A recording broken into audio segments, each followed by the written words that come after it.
நண்பர்கள் அனைவருக்கும் வணக்கம். வங்கதேசத்தில் என்னைக்கும் இல்லாத அளவுக்கு மிக மோசமான சூழ்நிலை நிலவி வந்துட்டு இருக்கு. அங்கே இருக்கக்கூடிய கவர்மெண்ட் சர்வன்ட்ஸ் ஸ்ட்ரைக்கில் ஈடுபட்டு வந்துட்டு இருக்காங்க. நாட்டினுடைய ஏற்றுமதி இறக்குமதியும் முடங்கும் அபாயம் ஏற்பட்டிருக்கிறது. என்ன பெரிய அந்த அரசியல் பிரச்சனை, எப்படிப்பட்ட சூழல் இருக்குது அப்படின்றத இந்த வீடியோவில் நம்ம பார்த்துடலாம். அடுத்து பார்த்தீங்கன்னா பாகிஸ்தான் துருக்கி கிட்ட போய் தஞ்சம் அடைஞ்சிருக்கிறாங்க. ஆப்ரேஷன் சிந்தூருக்கு அப்புறம் பாகிஸ்தான் மிகப்பெரிய ஆபத்தை உணர்கிறார்கள். இந்தியா நம்மளை சும்மா விட்டுற மாட்டாங்க. இதே நிலைமை இருந்துச்சுன்னா, நம்மளுடைய டிஃபென்ஸ் செட்டப் இதே மாதிரி இருந்துச்சுன்னா இந்தியா நம்மளை போட்டு பொறிச்சு எடுத்துருவாங்க அப்படின்னு சொல்லி உடனடியாக துருக்கியிடம் போய் தஞ்சம் அடைஞ்சிருக்கிறாங்க. என்ன விஷயம் அப்படின்றத பார்த்துடலாம். மூணாவது, நம்ம பாகிஸ்தானினுடைய ஏர்பேஸஸின் மீது தாக்குதல் நிகழ்த்தினோம். அதில் நூர்கான் ஏர்பேஸ் அப்புறம் முரீத் ஏர்பேஸ், இந்த ரெண்டு பேஸ்லையும் நம்ம நடத்தின தாக்குதலில் பெரிய அளவுக்கு சேதம் ஏற்பட்டிருப்பதாக சேட்டிலைட் எக்ஸ்பர்ட் டெமியன் சீமன் சொல்லியிருக்கிறாரு. அவர் இந்த சேட்டிலைட் புகைப்படங்களை சூப்பராக விவரிப்பார். அவர் சொல்லியிருக்கக்கூடிய ஒரு முக்கியமான விஷயத்தை நான் உங்கள்கிட்ட சொல்ல போகிறேன். சரி நண்பர்களே, முதல்ல வங்கதேசம் விஷயத்துக்கு நான் வந்துடுறேன். வங்கதேசத்தில் இருக்கக்கூடிய கவர்மெண்ட் எம்ப்ளாயீஸ், அந்த நாட்டினுடைய செக்ரட்டரியேட்டில் வேலை செய்கிறவங்க முதற்கொண்டு பெரிய ஸ்ட்ரைக்கில் ஈடுபட்டு வந்துட்டு இருக்காங்க. இந்த சனிக்கிழமையும் ஞாயிற்றுக்கிழமையும் திங்கக்கிழமையும் அவங்களுடைய போராட்டம் தொடரும் அப்படின்னு சொல்லியிருக்கிறாங்க. எதனால் அப்படின்னா, முகமது யூனிஸ் கொண்டு வந்திருக்கக்கூடிய ஒரு புதிய சட்டம், அரசாங்க ஊழியர்களை நினச்சா வேலையை விட்டு தூக்கிடலாம், நினச்சா பனிஷ்மெண்ட் கொடுத்துடலாம் அப்படின்ற ஒரு கொடுமையான ஒரு சட்டம். அதை எதிர்த்து போராட்டத்தில் ஈடுபட்டு வந்துட்டு இருக்காங்க. இன்னொரு பக்கம் அந்த நாட்டினுடைய நேஷனல் போர்ட் ஆஃப் ரெவன்யூ அந்த அஃபீஷியல்ஸும் பார்த்தீங்கன்னா போராட்டத்தில் ஈடுபட்டு வந்துட்டு இருக்காங்க ஒரு அமெண்ட்மெண்ட்டுக்கு எதிராக. ஸோ இதனால் அந்த நாட்டினுடைய ஏற்றுமதி இறக்குமதியை முடங்கும் அபாயம் ஏற்பட்டிருக்கிறது. திங்கட்கிழமை இருந்து இம்போர்ட் எக்ஸ்போர்ட் ரெவன்யூ பில்ஸ் இதெல்லாம் நடக்காது அப்படின்ற மாதிரி சொல்கிறாங்க. செக்ரட்டரியேட்டில் இருக்கக்கூடிய அதிகாரிகள் முதற்கொண்டு எல்லாம் போராட்டத்தில் ஈடுபட்டு வந்துட்டு இருக்காங்க. இன்னொரு பக்கம் ஆசிரியர்கள் அமைப்பும் போராட்டத்தில் ஈடுபட்டு வந்துட்டு இருக்காங்க. வங்கதேசத்துக்குள்ள ஒரு பெரிய குழப்பம் ஏற்பட்டு வந்துட்டு இருக்கு. யூனிஸ் கொண்டு வந்துட்டு இருக்கக்கூடிய அந்த சட்டத்துக்கு எல்லாமே பெரிய எதிர்ப்பு கிளம்பி இருக்கு. அவர் தேர்வு செய்யப்பட்ட நபர் கிடையாது, அவரை மக்கள் ஏற்றுக்கல. அவர் அவர் தான் ராஜா மாதிரி எல்லா வேலையும் செஞ்சுட்டு இருக்காரு. இது ஒரு பக்கம் இருக்க, இன்னொரு சைடு முக்கியமான பிரச்சனை என்னன்னா, வங்கதேசத்தினுடைய ஆர்மி சீஃப் வக்கர் ஜமான் அவர்கள் யூனிஸை நீக்கிறதுக்கு முயற்சி பண்ணிட்டு இருக்கிறாரு. இன்னொரு பக்கம் யூனிஸ் வக்கர் ஜமானை நீக்குவதற்கு முயற்சி பண்ணிட்டு இருக்கிறாரு. ரெண்டு பேரும் நேருக்கு நேரம் துப்பாக்கி வச்சிருக்கிறாங்க. இந்த பிரச்சனையில, இந்த போட்டியில யாரு ஜெயிப்பா அப்படின்ற ஒரு பரபரப்பான சூழல் நிலவி வந்துட்டு இருக்கு. இது நாட்டினுடைய எதிர்காலத்துக்கு நல்லதில்லை. அந்த நாட்டினுடைய ஒரு தொழிலதிபர் அசீஸ் ரசல் அப்படின்றவர் சொல்லியிருக்கிறார். என்னன்னா, 1971 நாட்டினுடைய புத்திசாலிகளை, அதாவது எழுத்தாளர்கள், கவிஞர்கள், இந்த மாதிரி நபர்களை கொன்னாங்க, பாகிஸ்தான் கொன்னாங்க. இப்போ சூழல் எப்படி இருக்குன்னா, அந்த நாட்டினுடைய தொழில் செய்கிறவங்கள அரசாங்கம் கொண்டுட்டு இருக்கிறாங்க, அப்படிதான் நடந்துட்டு இருக்கு அப்படின்னு சொல்லியிருக்கிறாரு. வங்கதேசத்தில் இருக்கக்கூடிய மோசமான சூழல் அந்த நாட்டினுடைய பொருளாதாரத்தை மிகப்பெரிய ஒரு அதல பாதாளத்திற்கு கொண்டு போயிட்டு இருக்குது. வேலையில்லா திண்டாட்டம் அப்படின்றது உயர்ந்துகிட்டே இருக்கு. ஸோ இப்படிப்பட்ட ஒரு சூழலில் நம்மளுடைய டெக்ஸ்டைல் இண்டஸ்ட்ரீஸ்க்கு மிகப்பெரிய ஒரு வாய்ப்பு கிடைச்சிருக்கு. நான் ஏற்கனவே சொன்னது தான், நிறைய ஆர்டர்ஸ் வங்கதேசத்துக்கு போகிறது இப்போ நம்மளுக்கு கூஞ்சிக்கிட்டு இருக்கு. ஸோ இது ஒரு விதத்தில் நம்மளுக்கு நல்லது, வங்கதேசத்துக்கு ரொம்ப கஷ்டம். இன்னொரு பக்கம் ஷேக் ஹசீனா, அந்த அம்மா நேற்று ஒரு பயங்கரமான ஒரு விஷயத்த சொல்லியிருக்கிறாங்க. ஆல்ரெடி வங்கதேசத்துக்குள்ள ஒரு தீ பற்றி எரிஞ்சிட்டு இருக்கு. இந்த அம்மா வேற நிறைய அள்ளி போட்டிருக்கிறாங்க. என்ன சொல்லியிருக்கிறாங்கன்னா, அமெரிக்காவுக்கு சென்ட் மார்டின்ஸ் ஐலாண்டை இப்போது யூனிஸ் தலைமையிலான அரசாங்கம் கொடுப்பதற்கு முயற்சி பண்ணி வந்துட்டு இருக்காங்க. அமெரிக்காவினுடைய கைக்கூலியாக யூனிஸ் செயல்படுகிறார் அப்படின்னு சொல்லி இந்த மாதிரி வெளிப்படையாக பேசுது. அமெரிக்கா கிட்டே அவர் அந்த நாட்டை வித்துட்டாரு அப்படின்னு சொல்லியிருக்கிறாங்க. சென்ட் மார்டின் ஐலாண்டை எங்கள் அப்பா கிட்டேயும் கேட்டாங்க, அவர் கொடுக்க முடியாதுன்னு சொன்னார். அதுக்காக தான் அவர் உயிரே போச்சு. அந்தளவுக்கு தியாகம் பண்ணி இந்த நாட்டை நாங்கள் கொண்டு வந்திருக்கிறோம். ஆனால் அந்த நாடு இப்போ யாரினுடைய கையில் இருக்கு பாருங்க அப்படின்னு சொல்லி ஷேக் ஹசீனா சொல்லியிருக்கிறாங்க. யூனிஸ் ஒரு மிலிட்டன்ட் லீடர். அவர் பயங்கரவாதிகளினுடைய உதவியினால தான் ஆட்சியை பிடிச்சாரு. அவருக்கு வங்கதேசத்தினுடைய அரசியல் அமைப்பை பற்றி என்ன தெரியும்? இந்த அரசியல் அமைப்பை இவ்வளோ கட்டுக்கோப்பாக கொண்டு வருவதற்கு நம்ம எவ்வளோ முயற்சி பண்ணியிருக்கோம் அப்படின்னு சொல்லி யூனிஸை போட்டு இந்த அம்மா வெளுத்து வாங்கியிருக்கிறாங்க. அவாமி லீகை பேன் பண்ணதையும் இந்த அம்மா கண்டிச்சிருக்கிறாங்க. ஸோ ஷேக் ஹசீனாவை பேச நம்ம அனுமதிப்பதே ஒரு பெரிய விஷயம். இந்தியா சைட்லேருந்து நம்ம பண்ணுற ஒரு பெரிய விஷயம் நான் சொல்லுவேன். ஸோ இதுவே யூனிஸுக்கு பொறுக்காது, அங்கே இருக்கக்கூடிய பாகிஸ்தான் ஆதரவாளர்களுக்கு பொறுக்காது. ஸோ இந்த அம்மா பேசுகிறது கண்டிப்பாக வங்கதேசத்தில் இருக்கக்கூடிய மக்களுக்கு சென்றடையும். அவங்களுடைய அந்த ஒரு எண்ணம் யூனிஸ் மேலே இருக்கக்கூடியது ஏற்கனவே ரொம்ப டவுட்ஃபுல்லாக தான் இருக்கிறாங்க. அது இன்னமும் மாற்றம் அடையும்.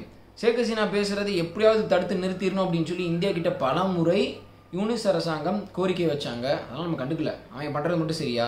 வடகிழக்கு மாநிலங்களுக்கு போகக்கூடிய அந்த வர்த்தகத்தை வேணும்னே பிளாக் பண்ண முயற்சி பண்ணிட்டு இருக்காங்க, சீனாவினுடைய அறிவுறுத்தலின் பேரில். ஸோ அதனால் நம்ம இவங்ககிட்ட நல்லவங்களா நடந்துக்கணும் அப்படின்ற அவசியம் இல்லை. வங்கதேசத்தில் கூடிய சீக்கிரம் இராணுவ ஆட்சி வரும் அப்படின்னு சொல்கிறாங்க. என்ன நடக்குது அப்படின்ற பொறுத்து பார்க்கலாம். அடுத்து ரொம்ப முக்கியமான செய்தி, பாகிஸ்தானினுடைய பிரைம் மினிஸ்டர் ஷெஹபாஸ் ஷெரீஃப், அந்த நாட்டினுடைய இராணுவ தளபதி, ஐயோ ஃபீல்டு மார்ஷல் அப்படின்னு சொல்லணுமா, ஃபீல்டு மார்ஷல், நிரந்தர இராணுவ தளபதி, ஆசிம் முனீர் இவங்கெல்லாம் இப்போது துருக்கிக்கு போயிருக்கிறாங்க அரசு முறை பயணமாக. அதாவது இந்த பிரச்சனையெல்லாம் சார்ட் அவுட் பண்ணிட்டு இந்தியாவோட நடந்த அந்த பிரச்சனையிலேருந்து கொஞ்சம் மீண்டு எழுந்த உடனே இம்மீடியட்டாக துருக்கிக்கு போயிருக்கிறாங்க. எவ்வளோ ஃபாஸ்ட்டாக ஒரு விசிட்டை மேக் பண்ணியிருக்கிறாங்க பாருங்கள். எதற்காக அப்படின்னா துருக்கிக்கு நன்றி சொல்வதற்காக இந்த விசிட்டை வந்து அவங்க மேக் பண்ணியிருக்கிறாங்க. துருக்கி வந்து இந்த இந்தியா பாகிஸ்தான் பிரச்சனையில் பாகிஸ்தானுக்கு நிறைய ஆயுதங்கள் வந்து வழங்கியிருக்கிறாங்க, ட்ரோன்ஸ் வழங்கியிருக்கிறாங்க, அம்யூனிஷன்ஸ் வழங்கியிருக்கிறாங்க, ஒரு கார்கோ பிளேனில் அதை அனுப்பிச்சிருக்கிறாங்க, அதுக்கப்புறம் ஒரு நேவி வார்ஷிப்லேயும் வந்து இதை அனுப்பிச்சிருக்கிறாங்க. இதெல்லாம் அனுப்பியும் பாகிஸ்தான் வந்து பெரிய அடி வாங்கியிருக்கிறாங்க. துருக்கியினுடைய ட்ரோன்ஸ் எல்லாம் நம்ம போட்டு பொறிச்சு எடுத்தாச்சு. ஸோ இப்போ ஏன் போயிருக்கிறாங்கன்னா நன்றி சொல்லுவதற்கு மற்றும் இன்னும் நிறைய ஆயுதங்கள் எங்களுக்கு தேவை. முக்கியமாக துருக்கியினுடைய அட்டாக் ஹெலிகாப்டர்ஸ், துருக்கியினுடைய air defence system, Siper air defence system HQ-9 வந்து தோல்வி அடைஞ்சிருச்சு. நான் நேற்று வீடியோவில் வந்துட்டு நான் சொல்லியிருந்தேன். அதனால் துருக்கியினுடைய ஏர் டிஃபென்ஸ் சிஸ்டம், அப்புறம் ஆன்டி டேங்க் கைடட் மிசைல்ஸ், இந்த மாதிரி நிறையா முக்கியமான ஆயுதங்களை ஒரு பெரிய பர்ச்சேஸ், ஒரு ஷாப்பிங் பர்ச்சேஸ் பண்ணுறதுக்கு பாகிஸ்தான் போயிருக்கிறாங்க. துருக்கியை மிகப்பெரிய ஒரு நண்பனாக, ஒரு அரணாக இப்போ பாகிஸ்தான் பார்க்குறாங்க. ஏன்னா சீனா பண்ணதோட இந்த பிரச்சனையில், இந்தியா பாகிஸ்தான் பிரச்சனையில் துருக்கி வந்து ஒரு பெரிய உதவி அவங்களுக்கு பண்ணியிருக்கிறதா பாகிஸ்தான் கருதுகிறாங்க. துருக்கி ஏன் அந்த உதவியை பாகிஸ்தானுக்கு பண்ணுறாங்க அப்படின்னா, முதல் விஷயம் அவங்களுடைய மிலிட்ரி சேல்ஸ் அதிகரிக்கணும். சைனாவோட மார்க்கெட்டை துருக்கி பிடிக்கணும்னு நினைக்கிறாங்க. ஒரு பவர் காம்படிஷன் தான் இப்போ பாகிஸ்தானுக்குள்ளே வந்து நடந்துகிட்ருக்கு. பாகிஸ்தான் ரெண்டு சைடும் பேலன்ஸ் பண்ணிக்கணும்னு நினைக்கிறாங்க, அவங்களுக்கு பெஸ்ட்டாக இருக்கிறத வாங்கணும்னு நினைக்கிறாங்க. பட் பின்னாடி ஒரு ஆர்ம்ஸ் ரேஸ் வந்து நடந்துகிட்ருக்கு. ஸோ துருக்கியினுடைய அந்த மிலிட்ரி இண்டஸ்ட்ரி வந்து பாகிஸ்தானை பிடிச்சிட்டா நிறைய ஆர்டர்ஸ் வந்துட்டு வரும். இன்னொன்று துருக்கி என்ன நினைக்கிறாங்க அப்படின்னா, அடிக்கடி இந்தியாவுக்கும் பாகிஸ்தானுக்கும் பிரச்சனை வர்றப்போ, நம்மளுடைய ஆயுதங்கள் களத்தில் டெஸ்ட் ஆகிறப்போ, காம்பேட்டில் அது இருக்கிறப்போ அதனுடைய கேப்பபிலிட்டி என்ன அப்படின்றத பார்த்து நம்ம நிறையா அதில் மாடிஃபிகேஷன் கொண்டு வரலாம், நம்ம நல்ல வெர்ஷனை வச்சுக்கலாம் அப்படின்னு இன்னொரு பக்கம் பாகிஸ்தான் ஒரு டெஸ்டிங் கிரவுண்டு மாதிரி துருக்கி வந்து பயன்படுத்துவதற்கு முயற்சி பண்ணுறாங்க அப்படின்ற இன்னொரு எண்ணமும் வந்து வருது. எர்டோகனினுடைய ஓட்டமான் எம்பையர் கனவு, புதிய ஓட்டமான் எம்பையரை கொண்டு வரணும்னு அவர் நினைக்கிறார். இஸ்லாமிய நாடுகள்லாம் ஒருங்கிணைச்சு. ஸோ அதில் பாகிஸ்தானும் ஒரு முக்கியமான பார்ட்னராக துருக்கி பார்க்குறாங்க. அதனால தான் 2019 எர்டோகன் வந்து பார்த்தீங்கன்னா இந்தியாவுக்கு எதிராக பேசி வந்துட்டு இருக்காரு. அப்போ இருந்து இரு நாட்டு உறவுகளும் பாதிப்படைஞ்சிருச்சு. காஷ்மீர் விஷயத்தில் இந்தியாவுக்கு எதிராக பேசி வந்துட்டு இருக்காரு. இப்போ இந்த பகல்காம் தாக்குதல் நிகழ்ந்ததுக்கு அப்புறம் கூட நம்ம ஆப்ரேஷன் சிந்தூர் பண்ணியிருக்கிறோமா, அதில் பாகிஸ்தானுக்கு ஆதரவாக தான் அவர் பேசியிருக்கிறாரு. இந்தியா அப்படி பெரிய ஒரு எஸ்கலேஷனை பண்ணக்கூடாது, பாகிஸ்தானோட இந்த சூழ்நிலையில் நாங்கள் உறுதுணையாக இருப்போம் அப்படின்னு சொல்லி அவர் சொல்லியிருக்கிறாரு. அவரும், அதாவது துருக்கியும் அசர்பைஜான், இந்த ரெண்டு நாடுகளும் மட்டும்தான் பாகிஸ்தானுக்கு ஆதரவாக ஓப்பனாக ஒரு ஸ்டேட்மெண்ட் விட்டுருக்காங்க. நம்ம ஆப்ரேஷன் சிந்தூர் பண்ணதுக்கப்புறம் வேறு எந்த இஸ்லாமிய நாடும் இப்படி ஒரு ஸ்டேட்மெண்ட்டை விடலை. ஸோ இவங்க வந்து ஒரு கொலிஷனை ஃபார்ம் பண்ணி ஏதோ ஒன்று அச்சீவ் பண்ணுவதற்கு முயற்சி பண்ணிகிட்டு இருக்கிறாங்க. ஒருத்தவங்களுக்கு ஒருத்தவங்க சப்போர்ட்டிவாக இருந்து செயல்படணும்னு நினச்சிக்கிட்டு இருக்காங்க. அதனால் நிறைய பெனிஃபிட்ஸ் இருக்கும் அப்படின்னு சொல்லி நினைக்கிறாங்க. ஸோ இப்படி ஒரு கால்குலேஷனில் துருக்கி இருக்காங்க. இன்னொரு விஷயம் பார்த்தீங்கன்னா, துருக்கிக்கும் பாகிஸ்தானுக்கும் நிறையா நண்பர்கள் கிடையாது, இதுதான் உண்மை. துருக்கி ரீசெண்டாக ரஷ்யாவோட க்ளோஸாக போக ஆரம்பிச்சிட்டாங்க. அதனால் நேட்டோவில் துருக்கி அந்தளவுக்கு யாரும் வெல்கம் பண்ணுறதில்ல.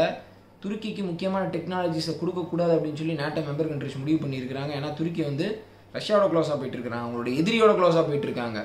ஸோ இப்போ துருக்கி அதனால் ஏஷியாவில் ஒரு முக்கியமான பார்ட்னரை ஐடென்டிஃபை பண்ணிக்கிறதுக்கு பார்க்குறாங்க. அதே மாதிரி பாகிஸ்தானுக்கும் வந்து பார்த்திங்கன்னா முன்ன மாதிரி அமெரிக்காவோ இங்கிலாண்டோ நட்பு நாடுகளாக இல்லை. முன்னாடியெல்லாம் அவங்க ரொம்ப க்ளோஸு, ரொம்ப க்ளோஸு. ஆனால் இப்போ நிலைமை மாறிட்டு இருக்கு.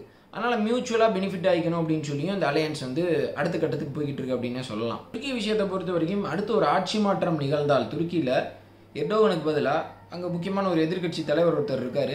ஸோ அவர் ஆட்சிக்கு வந்தால் நிலைமை மாறுவதற்கான, ஃபாரின் பாலிசி மாறுவதற்கான நிறைய வாய்ப்புகள் இருக்கின்றன. ரஷ்யாவை விட்டு விலகி நேட்டோவோட அவர் க்ளோஸாக போவதற்கு முற்படுவார் அப்படின்ற மாதிரி சொல்கிறாங்க. இன்னொரு பக்கம் பாகிஸ்தானுக்கு அந்தளவுக்கு ஆதரவாக அப்போ துருக்கி செயல்பட மாட்டாங்க, ஒரு செக்குலர் அப்ரோச்சாக அவர் எடுப்பார் அப்படின்ற மாதிரி சொல்கிறாங்க.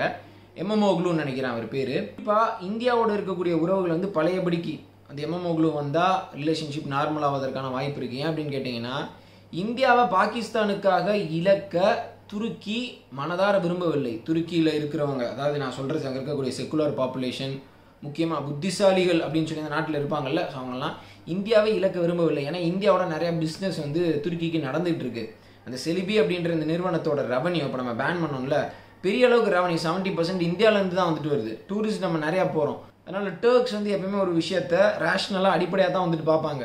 இந்த எர்டோகன் வந்து முட்டாள்தனமாக ஒரு சில விஷயங்களை செஞ்சு வந்துட்டு இருக்காரு. இப்போ துருக்கி வந்து ரொம்ப பாகிஸ்தானுக்கு ஆதரவாக போகிறத நம்மளுடைய ஃபாரின் மினிஸ்ட்ரி புதுசாக பார்க்கல. துருக்கிக்கு எதிரான ஒரு பாலிசியை நம்ம முன்னாடியே ஃபார்முலேட் பண்ணிட்டோம். ஃப்ரான்ஸோடையும் கிரீஸோடையும் ரொம்ப நெருக்கமாக செயல்படுறது அப்படின்றத ஒரு முடிவை வந்துட்டு நம்ம எடுத்துட்டோம். இப்போ துருக்கிக்கிட்ட நம்ம என்ன மெசேஜ் சொல்லியிருக்கிறோம் அப்படின்னா, நீங்கள் உங்களுடைய நண்பன் பாகிஸ்தான் கிட்ட ஒரு விஷயத்தை தெளிவுபடுத்துங்க. கிராஸ் பார்டர் டெரர் அட்டாக்கை அவங்கள நிறுத்த சொல்லுங்கள், பயங்கரவாதிகளை தண்டிக்க சொல்லுங்கள். அப்புறம் நட்பை பற்றி பேசலாம், பிரச்சனை தணிக்கிறத பற்றி பேசலாம் அப்படின்னு சொல்லி தெளிவாக ஒரு விஷயத்த துருக்கிக்கிட்டே சொல்லிட்டோம். ஸோ துருக்கிக்கு தெரியும் இந்தியா வந்து முன்ன மாதிரி இல்லை, ஈக்குவலாக எல்லா விஷயத்தையும் அவங்க செய்கிற பொசிஷனில் இருக்கிறாங்க அப்படின்றத துருக்கி புரிஞ்சுக்கிட்டாங்க. ஸோ எர்டோகன் வந்து வம்படியாக ஒரு சில விஷயங்களை இந்தியாவுக்கு எதிராக செஞ்சுட்டு இருக்காரு. நண்பர்களே, இப்போ அடுத்த ரொம்ப முக்கியமான விஷயத்துக்கு வருவோம். டேமியன் சிமன் அப்படின்ற முக்கியமான சேட்டிலைட் இமேஜஸ் அதை வந்து அனலைஸ் பண்ணுற ஒரு வல்லுனர்.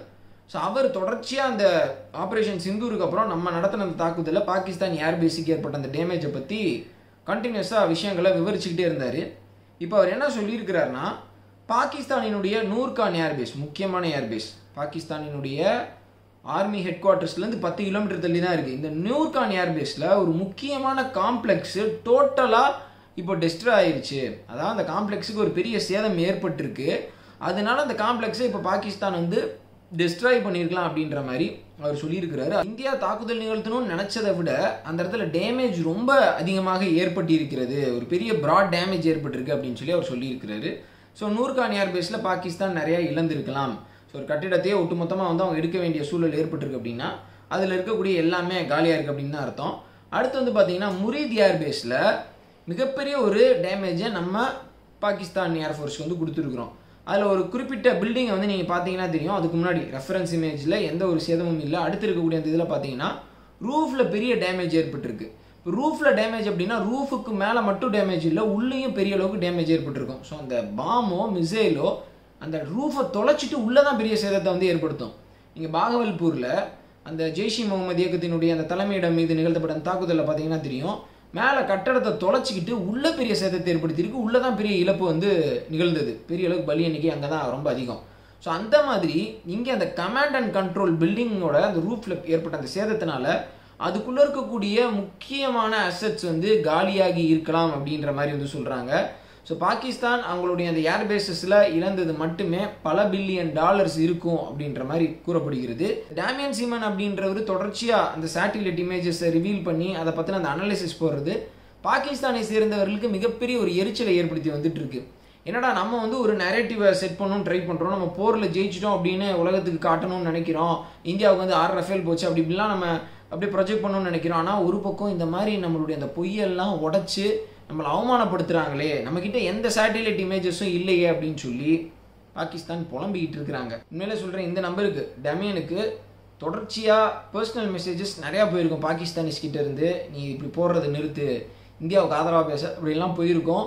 பணம் தர்றவன்னு கூட வந்து பாகிஸ்தானுடைய மிலிட்ரி வந்து மெசேஜ் அனுப்பிச்சிருப்பாங்க. கண்டிப்பாக அதெல்லாம் செய்யக்கூடிய ஆட்கள் தான் அவங்க. அவங்களுடைய அந்த பிம்பம் உடஞ்சிடாமல் வந்து அவங்க பார்த்துக்கணும்னு நினைக்கிறாங்க. ஆனால் இவர் வந்து எல்லாத்தையுமே புட்டு வச்சுக்கிட்டு இருக்கிறாரு. அந்தளவுக்கு நம்ம துல்லியமாக தாக்குதல் நிகழ்த்தி இருக்கிறோம் நண்பர்களே. ஸோ இதோட இந்த வீடியோ நான் முடிச்சுக்கிறேன். முக்கியமான விஷயம் என்னென்னா, வங்கதேசத்தில் அடுத்த 48 மணி நேரத்தில் என்ன வேணால் நடக்கலாம். ரொம்ப ஒரு மோசமான சூழ்நிலை தான் நிலவி வந்துட்டு இருக்கு. பாகிஸ்தானும் அவங்களுடைய டிஃபென்ஸ் பட்ஜெட்டை அதிகரிக்க போவதாக செய்திகள் வருது. கண்டிப்பாக அதிகரித்து தான் ஆகணும். ஏற்கனவே நிறையா கடன் வாங்கியிருக்கிறாங்க. ஸோ பாகிஸ்தானும் ரொம்ப இன்ஸ்டேபிளாக போயிட்டுருக்கு. இந்தியாவினுடைய 2 முக்கியமான அண்டை நாடுகள் வங்கதேசத்துலேயும் பாகிஸ்தான்லேயும் நிலைமை ரொம்ப மோசம், ரொம்ப மோசம். ஸோ அதனால் நம்ம ரொம்ப கவனமாக வரப்போகிற நாட்களில் இருக்கணும். ஏன்னா இந்த சந்தர்ப்பத்தை பயன்படுத்தி சீனா இன்னமும் அந்த நாடுகளுக்குள்ளே ஊடுருவுவதற்கான வாய்ப்புகள் ரொம்ப அதிகமாகவே இருக்கிறது நண்பர்களே. வீடியோ பார்த்தமைக்கு ரொம்ப நன்றி. மறக்காமல் இந்த விஷயத்தை உங்களுடைய நண்பர்களுக்கு ஷேர் பண்ணுங்கள். ஜெய்ஹிந்த்.